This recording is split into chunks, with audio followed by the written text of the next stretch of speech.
Bienvenue à tous sur Afrique Sport pour la matinale du samedi 17 décembre 2022 que nous débutons avec la CAN 2025. L'Algérie est officiellement candidate à l'organisation de la Coupe d'Afrique des Nations CAN en 2025, retirée à la Guinée, a annoncé un responsable de la Fédération algérienne de football FAF. Je suis actuellement au Caire et je viens de déposer officiellement le dossier de candidature de l'Algérie pour la CAN 2025, a déclaré à la radio publique le porte-parole de la FAF, Salah Beyaboud. La CAF effectuera entre le 5 et le 25 janvier 2023 des visites d'inspection avant l'annonce prévue le 10 février 2023 du pays hôte du tournoi. Parlons sécurité en France. Les forces de l'ordre seront en alerte durant tout le week-end.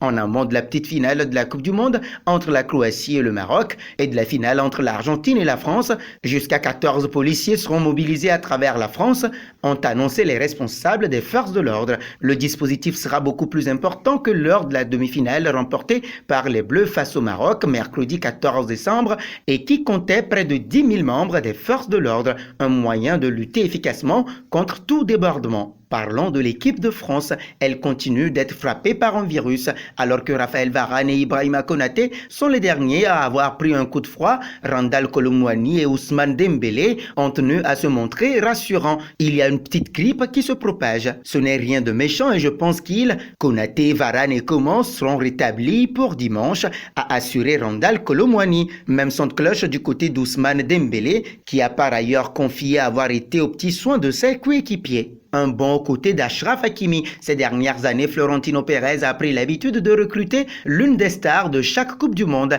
Et si en 2022, le président du Real Madrid faisait le coup avec Achraf Hakimi, c'est une possibilité selon le média qui croit savoir que les Merengues sont très chauds pour faire revenir le défenseur du Maroc et du PSG. Il faudra néanmoins convaincre Nasser Al-Khelaifi et Luis Campos de lâcher leurs joueurs et ce ne sera pas une simple affaire pour le Real Madrid. Le dossier paraît en effet impossible à boucler pour le Real, dans la mesure où le natif de Madrid est sous contrat avec le Paris Saint-Germain jusqu'en juin 2026, où il est l'un des joueurs les mieux payés d'un vestiaire au sein duquel il fait l'unanimité. Nous voici arrivés à l'instant quiz avec 3 indices pour connaître notre joueur mystère du jour. Premier indice, je suis un attaquant de 26 ans évoluant en Allemagne. Deuxième indice, j'ai déjà joué pour 3 clubs dans 3 pays différents.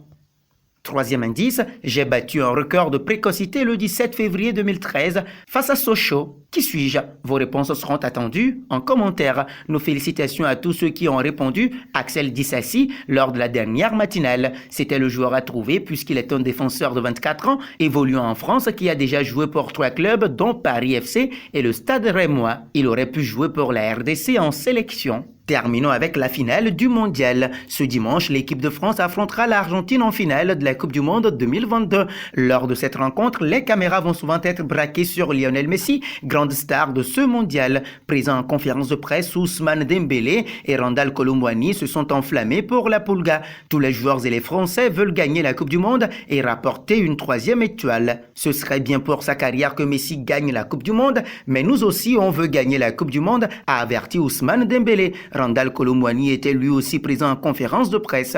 Il s'est également enflammé pour Lionel Messi. L'Argentine, c'est une grosse équipe. Ils ont des éléments un peu partout. Il y a Lionel Messi qui est un très grand joueur. On a bien travaillé et je pense que l'on sera prêt pour dimanche, analyse l'attaquant. Le duel promet déjà. Et nous arrivons au terme de cette matinale que nous bouclons avec la question du jour. Qui voyez-vous sur le podium entre le Maroc et la Croatie? Vos réponses seront attendues en commentaire. En attendant, n'hésitez pas à vous abonner sur Afrique Sport pour ne rien manquer du football continental et international.